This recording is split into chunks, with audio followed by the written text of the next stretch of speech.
I'm Ashlyn. I'm Nancy. And today we will be doing a shoulder evaluation video. For the sake of the video, both of us have given consent to be touched for the evaluation.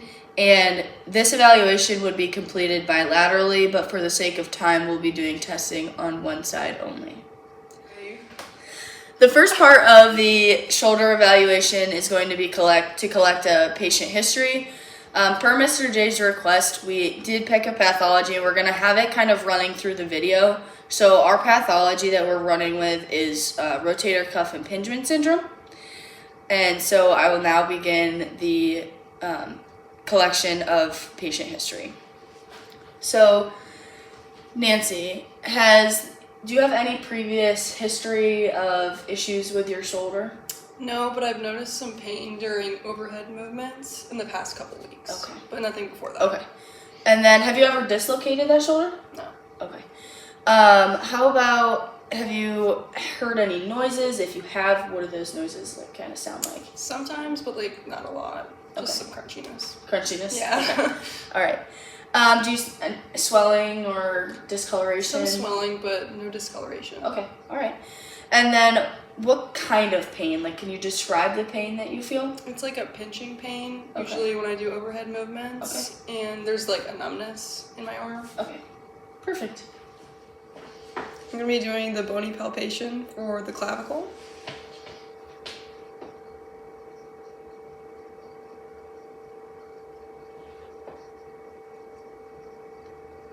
Okay, now I'm going to be doing the AC joint.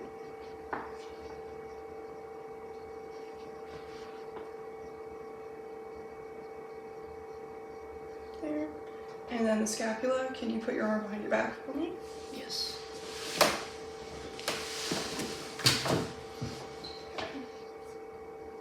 This.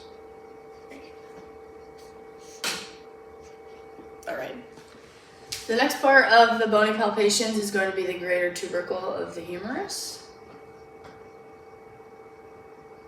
Right here. And then I'm going to go in similar area and find the bicipital groove,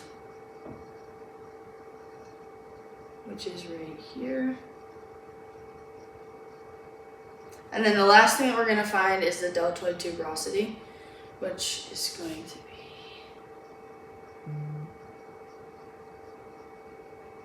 right there. The next part of this evaluation is the fracture test. So I'm just going to press down on the clavicle to see if it's fractured.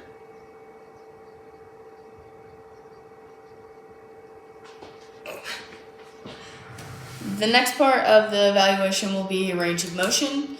The first thing that we're going to do is shoulder extension. And a normal value that we would want to see for this is about 60 degrees. All right, so I'm going to place the axis in line with the humeral head. Okay. And then I want you to bring your arm back as far as you can, okay? Okay, and then I'm going to move it a little bit more, all right? Okay. And we see 56 degrees of motion, so slightly low, but not major. The next thing that we're going to be doing is shoulder external rotation. So if you go ahead and bring your arm up to a 90-90 for me. And this axis will be right on the olecranon process, and it will run in line with the ulna. Just have to do this a little bit. Oops, okay. Good. I want you to try and pull your hand back, okay? Good. And then I'm going to move it a little more, okay? And good. And for that, we see 43 degrees of external rotation. This will be the start of soft tissue palpation, and we're going to start with ligament palpation. We start with the sternoclavicular ligament. It's between the clavicle and the sternum. So right there. And then we're going to do the corticoclavicular ligament. Okay, this is the corticoclavicular ligament. There's two parts of this, the trapezoid ligament, which is the more lateral part, and the coinoid ligament, which is the more medial part.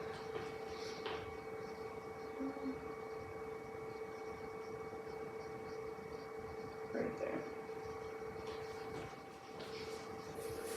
The next part of the evaluation will be muscle testing. So the first muscle we're going to muscle palpation. The first muscle we're going to palpate is pec minor. And pec minor originates at the costal cartilage of ribs 6 and 7 and the anterior portions of ribs 3, 4, and 5. And it inserts on the coracoid process. The function of pec minor is primarily scapular anterior tilt or protraction, but it also assists with depression of the shoulder and stabilizing the scapula. And its nerve innervation is the lateral pectoral nerve, and we see this in roots C7, C8, and T1.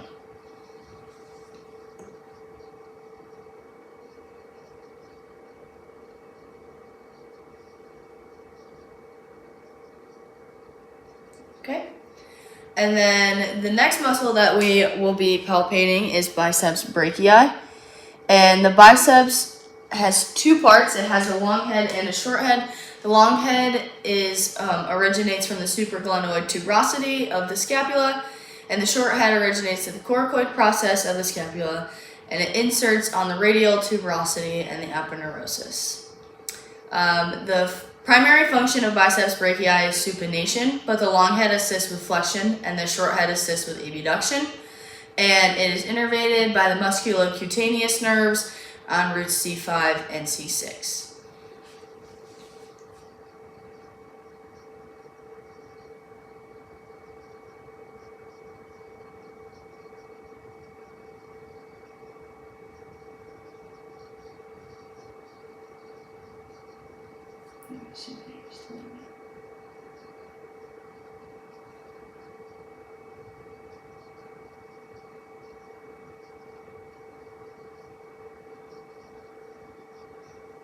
Okay.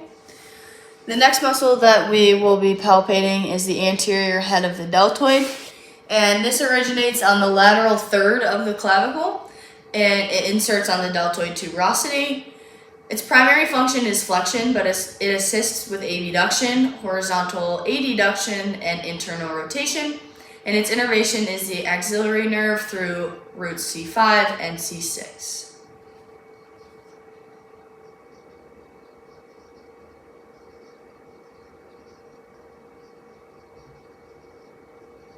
Okay, and then the next muscle would be the posterior deltoid, which originates on the spine of the scapula and inserts on the deltoid tuberosity. Its primary function is extension, but it assists with horizontal adduction, abduction, and external rotation. Its innervation is the axillary nerve again through C5 and C6.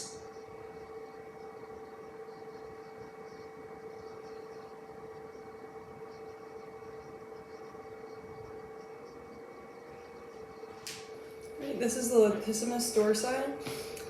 It originates from the spinous process of T7 to L5, the sacrum, the iliac crest, ribs 10 through 12. The insertion is the bicipital groove of the humerus. The actions extend the humerus, depress the scapula, adducts the humerus, immediately rotates the humerus. And the innervation is the thoracodorsal nerve C6 through 8. I'm gonna find T7. Can you put your head down? Yeah. Let's go all the way down.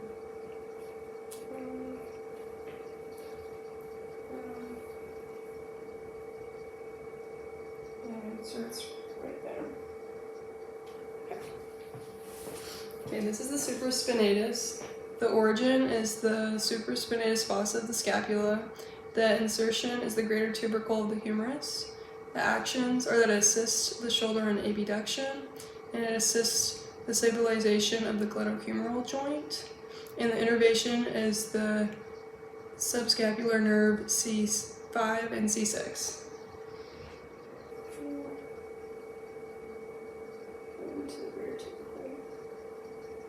Right there. This is the teres minor. The origin is the superlateral portion of the scapular border. The insertion is the greater tubercle humerus. The action is lateral rotation of the arm, and it assists in stabilization of the glenohumeral joint. And the innervation is the axillary nerve at C5 and C6.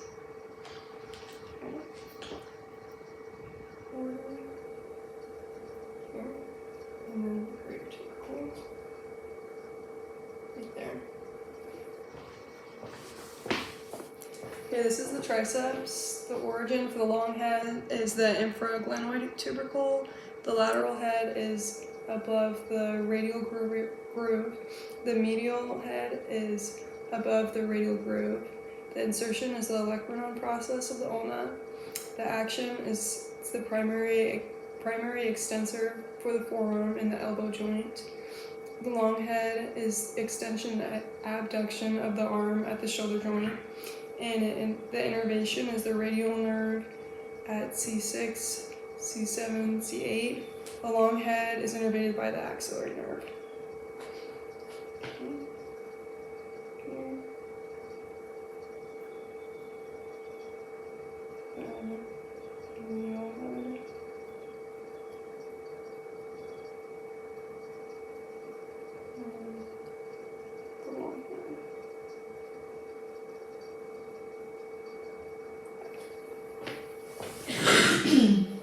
The last part of soft tissue palpation will be checking and palpating the subacromial bursa.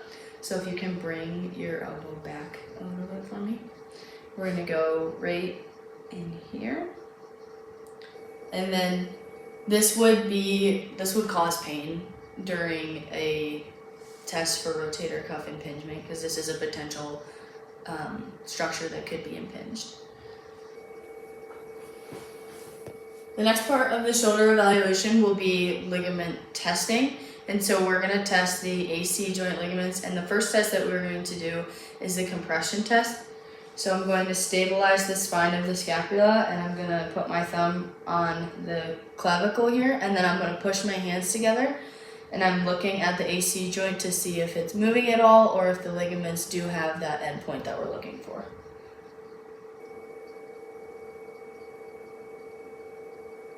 Okay, and then I'm going to have you turn that way for me. The next test that we're going to do is the traction test. So I'm going to stabilize the scap here, and then I'm going to just pull down on the humerus. And there's an endpoint, so that is what we want to see. The next part of the shoulder evaluation will be muscle testing. So to start, we're going to test the anterior delt. So I want you to put your arms on your side here and come all the way up forward. Good. And then we're going to do the same thing again, and I'm just going to put some resistance on. Go ahead. Keep going, keep going. Good. And then we're going to find this midpoint here, and then we're going to count to 5. Resist me pushing you down, okay? Good. 1, 2, 3, 4, 5. Good. The next muscle that we're going to be testing is biceps brachii. So this one is a little strange. I need you to stand up for me. And we're going to turn a little bit so that you can be seen a little bit better. So I want you to start with your palm up like that, and then come all the way through, turn your hand over, and flex your shoulder up. Good. Same thing, so start with your palm back like that again. And I'm gonna come right here, and I'm gonna give you resistance the entire way through it, okay? Go.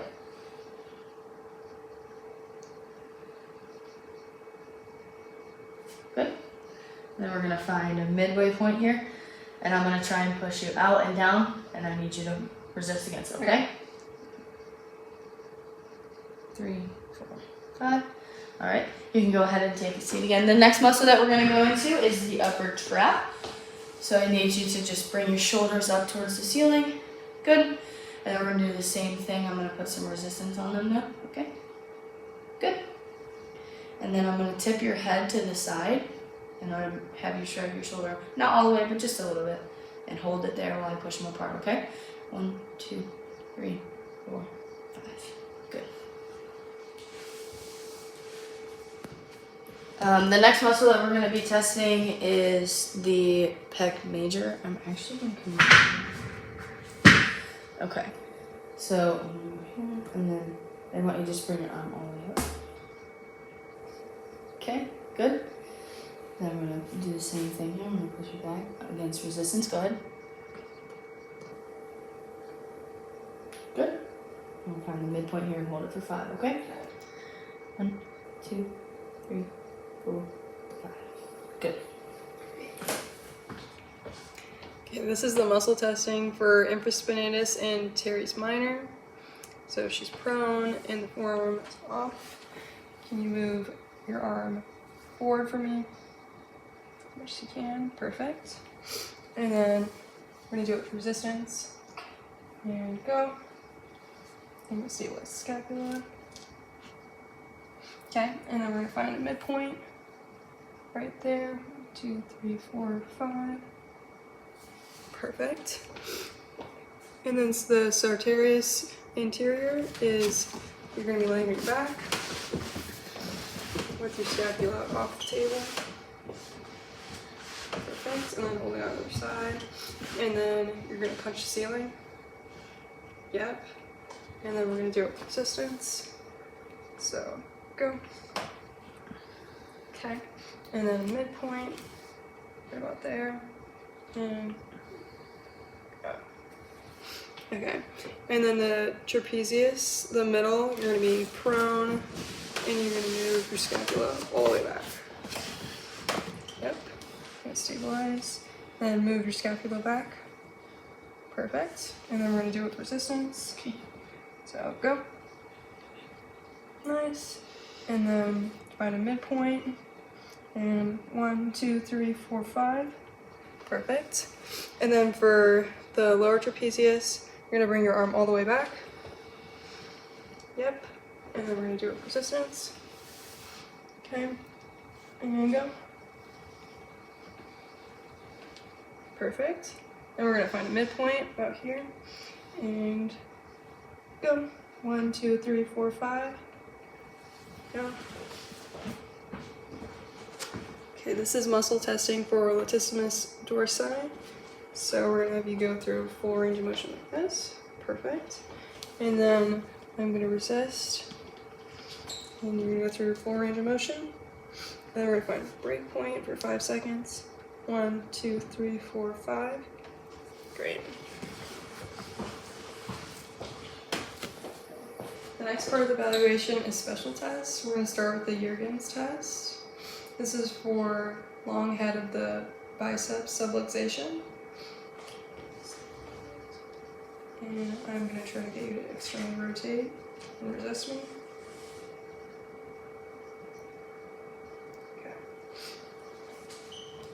Okay, this is the O'Brien's test. So first I'm going to have your arm externally rotated, resist. Okay, and then this. And then if this one was positive, it would be a rotator cuff impingement.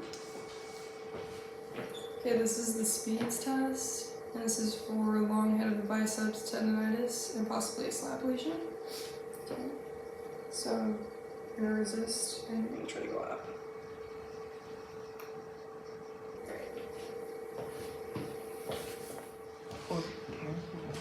And this is the Hawkins-Kennedy test, and this would be positive for rotator cuff impingement. Okay, so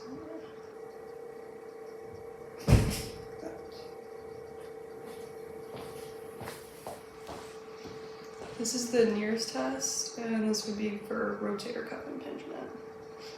So we're gonna go all the way up. Yep.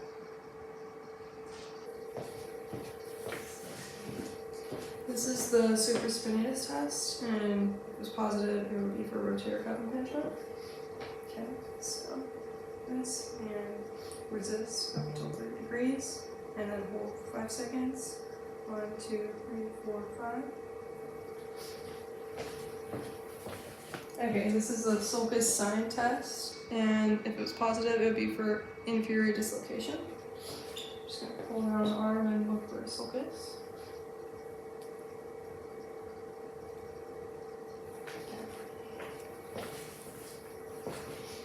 This is the Addison's maneuver. This is looking for thoracic outlet syndrome. Just want to take a pulse. Okay. Put back, and then bring your head down towards the arm, and take a deep breath.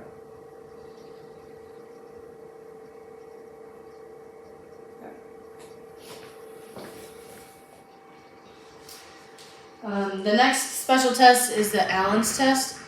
So I'm going to take your pulse, radial pulse here. Alright. And then I'm going to pull your arm back. I want you to look away. Take a deep breath and hold it. Good. The pulse is the same. If it was a positive test, the pulse would either slow down or would dissipate. The next test, which is also for thoracic outlet syndrome, is called the military brace test. So I'm actually going to have you turn on your sound. And then at this point, I'm going to take the radial pulses of both. I'm going to bring your arms back. I want you to tip your head up and look at the ceiling, okay? Radial pulse is the same for this one as well. A positive test would again be if the pulse diminishes or is weaker. The next test that we're going to do is the apprehension test, and this test is looking for anterior glenohumeral labral tears or subluxation. Go here, and then a positive would be pain, or the patient would not allow me to continue pushing the humeral head forward. Alright. The next special test that we're doing is the grind test, and this is looking for, this would indicate if it was positive, a labral tear, slap, or bank heart is possible here. So I'm going to just take your arm, stabilize the scap, and I'm going to put pressure in and move it all around, okay?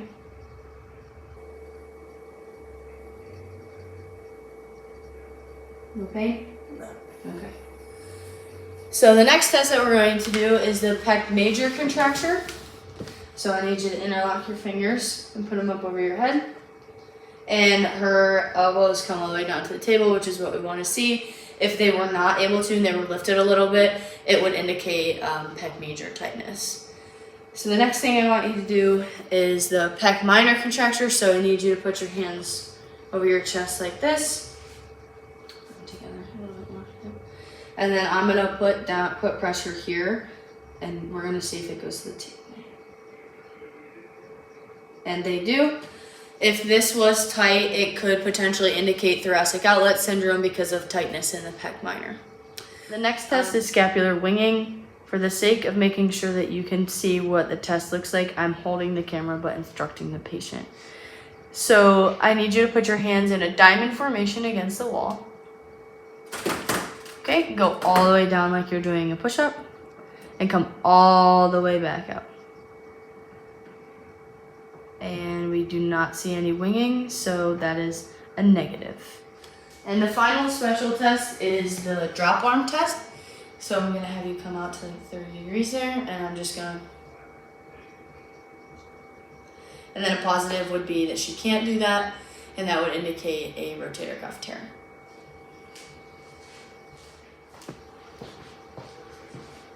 I'm going to be finding Erb's point, and it's 2 fingers away from the sternocleidomastoid.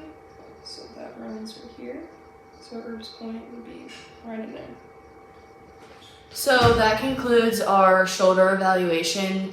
With a patient that has rotator cuff impingement, the positive special tests that we would see are the O'Brien's, the Hawkins-Kennedy, the Neers test, and the supraspinatus test.